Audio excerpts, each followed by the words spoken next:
મિત્રો આપણે એક ફેમિલી જોડે આજે આવ્યા છે જે હોસ્પિટલમાં આ છોકરીને લઈને દાખલ આજે 14 તારીખથી હોસ્પિટલમાં દાખલ કરી છે આ છોકરી. તમે જુઓ તો એમને કાલે સોમવારે એમને રજા આપવાની છે પણ ઇમરજન્સી હતી.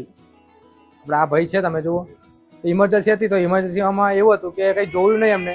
પ્રાઇવેટ એક દવાખાનું છે એમાં એમને દાખલ કરી દીધા. કંઈ પૈસા એમની જોડે હતા નહીં પણ છોકરીની એવી કન્ડિશન જોઈને દાખલ કરી દીધા. પણ અત્યારે 20 થી 25 હજાર રૂપિયાનો જેવું બિલ નીકળે છે.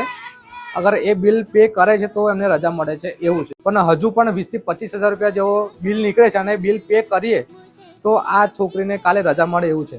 તો નીચે કોન્ટેક્ટ નંબર અને કોડ આપેલો છે. તો જેટલો બને એટલો આ વિડીયો પહેલાં શેર કરો અને તમારો બનતો સહયોગ આપો તો જેથી આ છોકરીને કાલે રજા મળી જાય અને આ ફેમિલીને નાનો એક સપોર્ટ એવો મળે જેથી આ તકલીફ ના પડે. કેમ કે એમને બધું વસ્તુ એમને ગીરવે મૂકેલું છે. તો જેટલો બને એટલો આ વિડીયો પહેલાં શેર કરજો. મેં જોવો નાના